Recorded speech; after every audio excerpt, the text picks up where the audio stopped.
SMA Negeri 15 Kabupaten Tangerang. Jadi tanpa lama-lama lagi kita panggil aja kali ya. Yuk, kita panggil. Hai. Boleh kenalin diri dulu nggak siapa namanya? Halo semuanya, perkenalkan nama saya Alia Rasya. Halo semuanya, perkenalkan nama aku Stella. Hai Alia. Hai Stella. Nah, ini kan kita udah punya dua narasumber yang pastinya keren-keren banget ya, yang pasti bakal ngejelasin pertanyaan-pertanyaan dari kita nih. Jadi, tapi kita tuh mau ngebahas apa sih Ti di podcast kali ini tuh? Bahas negara-negara gitu nggak sih? Yang tentang revolusi itu kan ya? Iya deh, kayaknya. Tapi dari negara mana ya? Dari Prancis kalau nggak salah. Oh iya, jadi kita tuh mau ngebahas tentang revolusi dari negara Prancis. Nah, tanpa lama-lama kita langsung aja nih nanya ke narasumber kita. Jadi gimana sih step by stepnya negara Prancis itu jadi revolusi gitu loh. Jalan ceritanya tuh kayak gimana sih, berawal dari apa? Jadi gimana tuh Sel? Jadi pada tahun 1789 warga Prancis mulai menuntut perubahan. Mereka marah karena hidupnya semakin sulit dan banyak harga kebutuhan yang naik. Lalu pada tanggal 14 Juli 1789, rakyat menyerbu penjara Bastille yang merupakan simbol kekuasaan raja. Ini jadi awal dari revolusi Prancis. Setelah itu dibentuklah Majelis Nasional dan dibuatlah deklarasi mengenai hak asasi manusia dan warga negara. Pada saat inilah Raja Louis XV dan Ratu Marie Antoinette ditangkap dan dihukum mati. Mulai dari saat inilah Prancis berubah menjadi negara republik. Kemudian muncul Napoleon Bonaparte yang kemudian mengambil alih pemerintahan saat itu. Nah, tadi kan kita udah ngebahas nih tentang step by stepnya, jalan ceritanya tentang dari revolusi Prancis. Selanjutnya kita tuh mau bahas apa sih di podcast ini tuh? Bahas yang akibat-akibatnya nggak sih? Oh iya, jadi kak, akibat dari revolusi Prancis buat dunia tuh apa ya? Tuh langsung tanya aja nggak sih, tanpa lama-lama. Jadi revolusi Prancis memberi pengaruh besar bagi dunia. Banyak negara mulai meniru sistem pemerintah yang lebih demokratis, paham nasionalisme, liberalisme, dan hak asasi manusia juga semakin berkembang. Revolusi ini juga menjadi contoh bagi negara lain untuk melawan ketidakadilan dan sistem feodal. Oh jadi gitu ya. Jadi buat dunia tuh sistem pemerintahan dari revolusi Prancis tuh diambil buat dunia yang lain gak sih? Itu aja nggak sih yang kita tanyain dari narasumber kita kali ini. Terima kasih Alia, terima kasih Sela. Selamat ketemu lagi. Oke, tadi kan kita udah ngobrolin nih tentang jalannya peristiwa revolusi Prancis tuh gimana. Terus juga dari revolusi Prancis tuh akibatnya buat dunia tuh kayak gimana. Selanjutnya kayaknya di sini ada yang beda nih Ti. Apa ya yang beda? Kayaknya wujudnya beda nggak sih? Wujud apanya tuh? Yang tadi tuh kayaknya imut-imut banget, feminim banget. Kok sekarang kayak amit-amit ya? Sepakat, sepakat ya, sepakat. Oke, boleh perkenalan diri dulu? Iya boleh. Jadi halo semuanya, perkenalkan nama saya Ahmad Tatural Adit. Saya dari 11.6.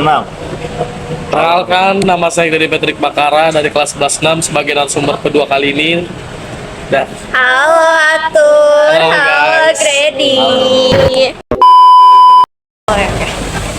Oke, tadi kan sebelumnya kita tuh udah nanya-nanya nih sama narasumber sebelumnya. Udah ngobrolin juga nih tentang jalannya revolusi Prancis tuh kayak gimana sih. Terus juga akibat-akibat yang didapetin buat dunia tuh dari revolusi Prancis tuh gimana. Nah, selanjutnya kita tuh pengen tahu nih dari kalian nih ada informasi menarik apa sih dari revolusi Prancis itu? Nah jujur kalau emang dari revolusi Prancis, kita berdua punya beberapa informasi lah ya. iya, Gitu. mungkin supaya teman-teman di sana juga tahu. Iya, biar tahu gitu kan. Kalau buat awal-awal pasti teman saya ini pasti yang paling tahu. Jadi Ya boleh adalah lah saya. sedikit-sedikit lah. Ayo, Mungkin Oke, yang langsung pertama aja. ada nama Republik Prancis atau Revolution French, di mana peristiwa besar ini terjadi karena pada tahun 1789 sampai 1799 itu rakyat sudah tidak tahan karena pemerintahan mereka itu yang bisa dibilang kurang ajar ya. Kenapa bisa dibilang kurang ajar? Karena mereka itu tidak adil sama sekali. Iya, bener banget. Nah, makanya rakyat tuh bisa berani melawan karena mereka mempunyai slogan. Punya slogan Ada apa tuh? coy. Slogannya memang agak susah ya, saya agak baca Iya. dulu. Liberté, égalité, fraternité yang artinya kebebasan, kesetaraan dan persaudaraan. Wis. Berarti itu tuh lebih mengarah kayak rakyat tuh pengen pemimpinnya tuh lebih berdemokratis gitu nggak sih? Karena mereka itu rakyat berani melawan dengan slogan ini. Jadi kayak ke sistem republik gitu ya? Kayak Republik Indonesia iya. ya? Mungkin sistem sekarang pemerintahan kita mungkin begitu. Mungkin. Oke, tapi nggak tahu. Terus sebab-sebab terjadi revolusi mereka juga ada coy. Apa tuh? Mungkin karena Raja Louis XVI memerintah dengan kekuasaan penuh dan rakyat itu kan mereka itu nggak punya kewenangan dan kebijakan untuk membuat peraturan. Jadi karena banyaknya perang dan kehidupan mewah keluarga kerajaan tersebut, pajak yang tinggi justru dibebankan kepada masyarakat miskin. Pada rakyat yang mungkin. Jadi kalau kita bisa bilang yang miskin tuh semakin melarat lah. Sorry, mau nanya, kalau misalnya tadi kan pajaknya semakin tinggi buat di kalangan miskin. Kalau misalnya di kalangan atas tuh pajaknya juga sama ditinggiin atau malah diturunin atau biasa-biasa aja? Kayaknya enggak sih ya. Karena Oke. pemerintahnya kurang adil kan. Oke. Lanjut. Kalau nggak salah sih, kalau buat bangsawan ya, buat kalangan atas, mereka tuh sebenarnya kayak sama. Tapi karena di ini ada sistem hierarki di Prancis itu, mereka tuh dapatnya keistimewaannya lebih banyak. Betul. Gitu. Jadi pajak mereka tuh bangsawan sama rakyat miskin itu sama. Cuma waktu itu mereka tuh kayak Apa dapat yang keistimewaan. didapetinnya tuh beda nggak sih? Iya, betul. Ya kalau segampangnya kita bilang kesenjangan sosial. kesenjangan lah. sosial lah, betul. Jadi kesenjangan itu tinggi banget. Bayarnya sama tapi apa yang didapetinnya tuh beda. Beda. Mungkin Jadi begitu. mereka kayak pendapatannya gini-gini kok nggak dibedain gitu kan. Pukul kesenjangan sosial lah intinya. Betul. Mungkin kalian tahu lah kesenjangan sosial itu apa. Oke, ya tahu. Nah, Lanjut. kalau dari aku sendiri ya, kalau dari saya sendiri nih, ada beberapa tokoh-tokoh yang terlibat. Kalian tahu nggak nih sebelumnya? Belum tahu sih, tapi dari yang tadi udah dijelasin, kayaknya masyarakat sih lebih terlibat gak sih? Masyarakat betul. Tapi Betul, memang beberapa tokoh ada. Emang? Kayak seperti tadi Raja Louis XVI satu. Iya, satu itu Raja Louis XVI. Jadi kalau kita bilang emang masyarakat berperan paling penting. Tapi sebagai pelopor di dalamnya itu masih ada lagi tokoh-tokoh ternyata. Siapa Jadi tuh? ada siapa aja sih? Jadi ada Raja siapa namanya? Raja Leon ya. Iya. Raja Leon 16, habis itu ada Ratu Anne Marionette, habis itu ada Napoleon Bonaparte termasuk. Iya. Habis itu ada James Alan siapa itu lupa. Sama Georges Danton. Iya. Itu termasuk. Jadi mereka itu sebenarnya terlibatnya karena jadi sebagai pelopor gitu. Kalau Raja Leon ini kan emang terkenal punya apa ya, kalau kita bilang terlalu punya kekuasaan penuh dalam kerajaan gitu. Iya. Bisa dibilang kayak gak adil gak sih? Iya. Iya. Baju. Terus ya. Lanjut. Sunda banget nih. Sorry. Lanjut. Terus ada akibat-akibatnya juga tau. Apa? Kalian tahu nggak sih kalau akibatnya kenapa dari nih ya, dari kan kita lagi ngomongin revolusi Prancis ya. Iya. Nah, akibatnya ini banyak banget tuh perubahannya. Perubahan dari kerajaan Prancis dengan revolusi ini banyak banget. Di bidang apa aja tuh kira-kira? Di bidang ekonomi, di bidang politik, di bidang budaya, di bidang sosial. Itu semua tuh banyak banget perubahannya. Nah, kalau yang dari yang aku tahu juga ya, kenapa ini bisa terjadi perubahan juga, itu kayak terinspirasi dari revolusi Amerika. waktu itu. Berarti revolusi Prancis ini terinspirasinya dari revolusi Iya, Amerika. jadi sebagai contohnya, Oh. sebagai contoh dari revolusi Prancis itu ya dari revolusi Amerika. Ya. Nah, kalau perubahan-perubahannya nih ya, perubahan revolusi dari akibatnya lah ya, itu ekonomi tuh sistem feodalisme itu dihapus dari ekonomi ya. Kalau dari sistem ekonomi, Ya. feodalisme tuh dihapus, pajak juga nih ya, pajak juga lebih adil. Yang rakyat miskin, misalnya pendapatannya seberapa, ya udah dapatnya segini. Rakyat kalangan atas ya udah dapatnya segini gitu. Terus juga hak keistimewaan bangsawan pada waktu itu tuh dihapus. Jadi mereka tetap masih punya status bangsawan, tapi keistimewaannya itu enggak Nggak sebanyak adanya sebelumnya. revolusi. Betul. Jadi mereka pendapatan bangsawan itu kan sebenarnya kayak pemerintahan juga. Gitu kerjanya. Cuma pendapatan mereka atau gaji mereka itu kayak dihapus lah. Dapatnya segini-segini doang. Terus kalau dari sistem politik nih, monarki absolut yang dipimpin oleh Raja Leon itu Louis. benar-benar Raja Louis tuh langsung dihapus, monarki absolut. Ini benar-benar kayak berakhir, kayak happy ending gitu nggak sih? Iya. Kayak happy ending, Kayak istilahnya rakyat menang lah ya. rakyat menang gitu. Rakyat Akhirnya menang. gua bebas gitu Suara kan. gua terkeluarkan. Iya, akhirnya terkabulkan doa-doanya. terkabulkan, betul banget.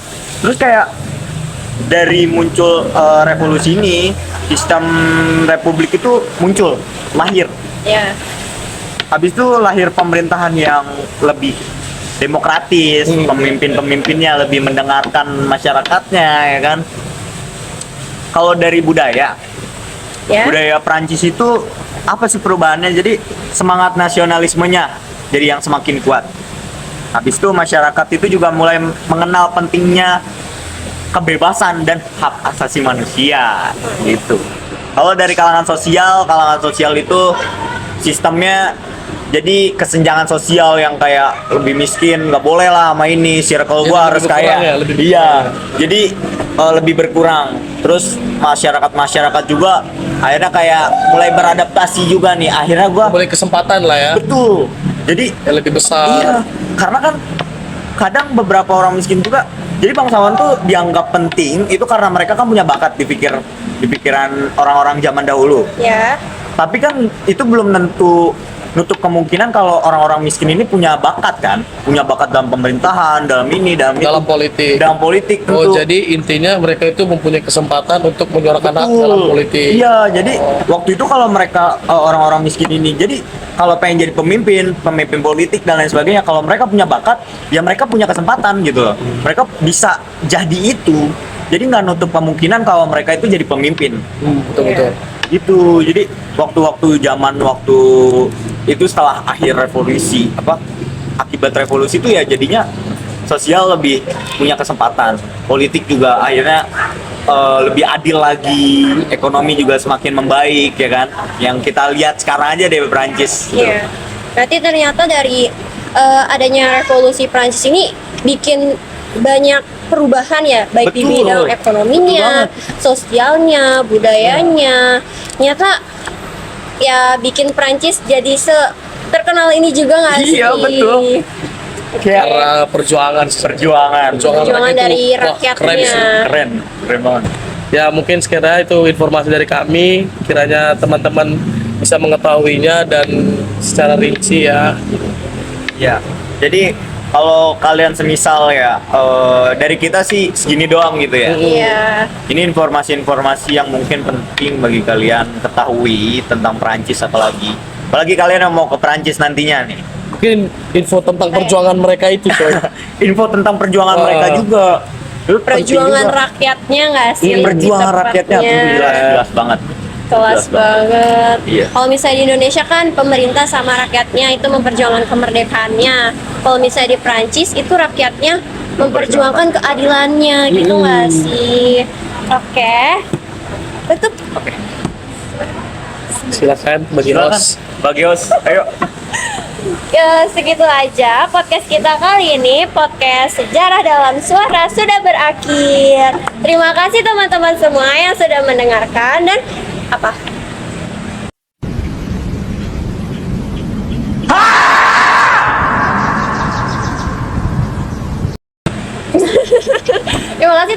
semuanya sudah mendengarkan podcast kami. Bye-bye. A few moments later. Ya Allah, aku pasrahkan diriku sepenuhnya pada saat ini kepada penguasa langit dan bumi. Kalau aku ikhlas, ya Allah, aku ikhlas.